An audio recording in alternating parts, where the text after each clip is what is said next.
Hello, and welcome back to another episode of Skyrim Plus. Today we're featuring Crimson Hall. Let's check out the map. Here we are at Crimson Hall. We're near Snowshod Farm, Golden Glow Estate, Riften, and here we are again at Crimson Hall. So here is Crimson Hall, the home that we're featuring today. But for those of you that would rather see the relationship in the world space, slightly to the left is Riften and the docks. It's very close. So now we'll go ahead and go to the path that leads from Riften to Iverstead. And then on that path you can see Snowshod Farm. And then you'll want to take a moment to appreciate this awesome gate with these huge braziers on top. That'll be great for nighttime visibility. Let's drop down and check everything out.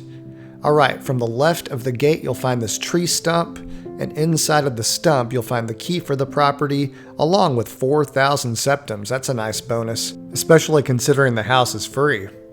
Okay, we're going to go to the gate and open it with our key.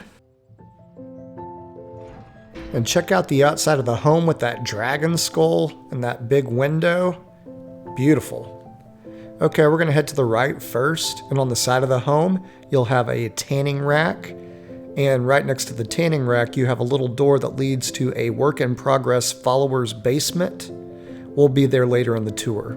Look at the scenic views of Lake Heinrich. What a great place to put a home. And you have some nice views of the Riften docks, too. That's neat. Speaking of views, you have several of these viewing platforms that have these rugs that you can either sit down or lay down on and enjoy the views. And not only can you do that, your followers can idle and do that as well. So that's pretty neat to see. And look at these views. How awesome is this? Okay, we're going to go ahead and get back up, and you can see a little boat to the right, and that is not functional, it doesn't go anywhere, but it is nice for decoration. Okay, next we're going to head back up this hill. And we have a crafting area. Here's an anvil for your smithing needs, as well as a workbench, a grindstone, and then over here you have name storage for smithing. And this little door over here is pretty handy. It's a shortcut that takes you to the Ragged Flagon from the Thieves Guild. So if you're an adventurer / Thieves Guild member and you have a lot of followers, this home could be great for role-playing. Now that we've returned from the Ragged Flagon, let's see what else this home has to offer. In the next stall over, we have some more crafting options with an arcane enchanter and alchemy lab. There's a chest for some storage, and then that little barrel has a sit marker on it so you or your followers can sit there. Now that we've seen this side of the yard, let's go to the other side of the yard to see what that has to offer. And when we round the corner, we run into a stable that can house up to 4 horses. That's like a Skyrim 4-car garage. And then over here, when you overlook the water, you'll notice that you have these steam geysers. They're actually Dwemer powered. You can toggle these on or off. The controls for the toggle are back here behind the stable. The one on the left turns off the steam. So now we'll go back and look. And no steam. And you can actually see the activator in the water. But if you're like me and you like the steam, you can turn it back on by hitting this activator on the right. And when we head back over, we have steam. Yeah, I like that better. Next, we'll drop down closer to the water. And here's another one of those observation rugs that you can lay out on or sit on. We'll walk through the water to get to this little island area. And they've left you and your followers a spa, and they do come down and enjoy the spa from time to time. I've seen some of them do it. There's another observation rug. That would give you a really good view of Golden Glow Estate.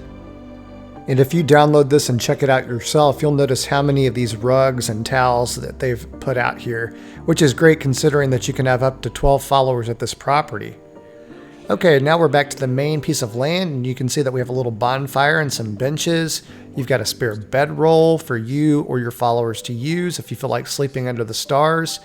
And then these towels function the same as those rugs do. You can sit or lay on them. So just to kind of give you an example, I can lay down here and enjoy the view of my home, or circle around and check out Riften or the docks, or check out my spa area to see who's hanging out over there. it gives you some options and some great views. Alright, let's get up and head inside and see what that has to offer. And it looks like all of my followers are extremely relaxed at their new home.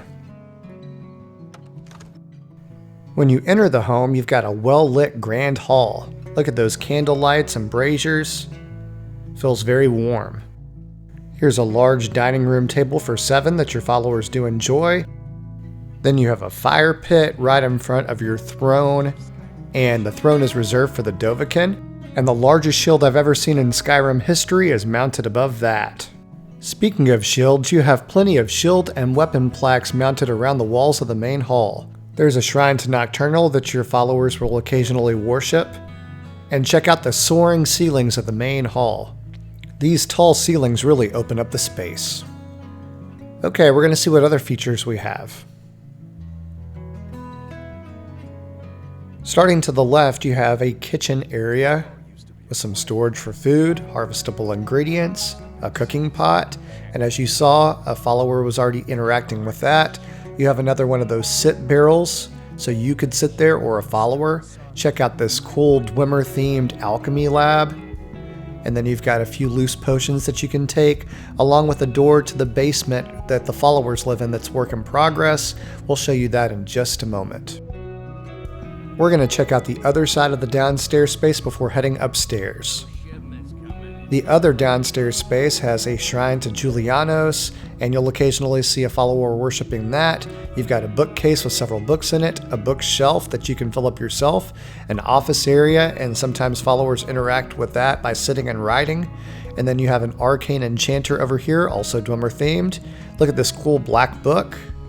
And then over here you've got some decorations. I really like the skull with its eyes glowing. Very neat. Okay, now that we've seen all that we need to see in the downstairs area, we're going to head upstairs and check out your bedroom quarters. I also wanted to mention that the mod author replaced the prayer animation with a female dance animation, so if you like it, you can keep it, or there are directions on the mod page for how to delete it and just use the prayer animation again. You can also perform the animation yourself. Okay, upstairs we've got a shrine of Debella. We have 2 beds for followers on either side of your bed. And then check out your bed. You actually have a double bed, so if you have a spouse, you can bring them along too. And it's got a really nice sheet set. Next, we have display cases on candlelit tables. You have a great vantage point to see what your followers are doing in the main hall. And as you can see, that female dance animation has taken storm, particularly of my male followers. Not gonna lie, that looks pretty funny. But remember, if you don't like it, you can change it. Okay, we've seen all of the outside, all of the main hall, so now it's time to go downstairs and check out the followers' quarters in the basement. You can get there from the door outside by the tanning rack, or you've got this other door that's inside, right past the alchemy lab. Now we've entered the basement, and as you can see straight across, that's the door that leads outside by the tanning rack. Just as a reminder, the mod author Barbaroo said that this area is a work in progress, so I'm curious to see what updates may come in the future. They just released another huge home, Silvermoon Hall, a few days ago too, so if you like this one, you may want to check that one out. Here's a hangout space for your followers with a couple of dining tables, an arcane enchanter that Jazargo is using. Look at him, hard at work over there. And then there are also some training dummies. Considering that your followers are sworn to carry your burdens, this home allows you to provide a nice space for them to enjoy. As we go down the hall, we're headed towards their sleeping quarters. Here's the first room, and it houses 4 beds. They've got a nice dining table in here. Love the candle lighting. And then straight across the hall, you have a similar setup.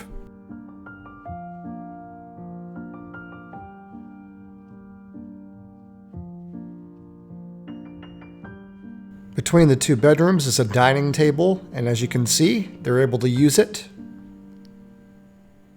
And that pretty much sums up the basement. Now that we've seen all of the features of the home, it's time for final thoughts.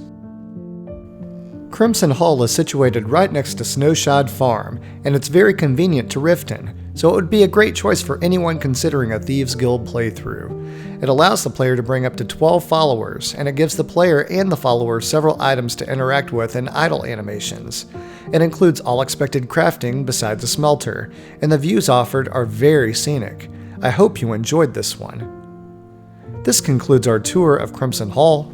If you enjoyed the show, please click the like button and leave a comment with your thoughts. To see more of my past tours, click the playlist on the top left. To see my future content, click the channel icon on the bottom left to subscribe. And to never miss an episode, click the bell icon to receive notifications of when I post. As always, thanks for watching. I'll catch you on the next episode.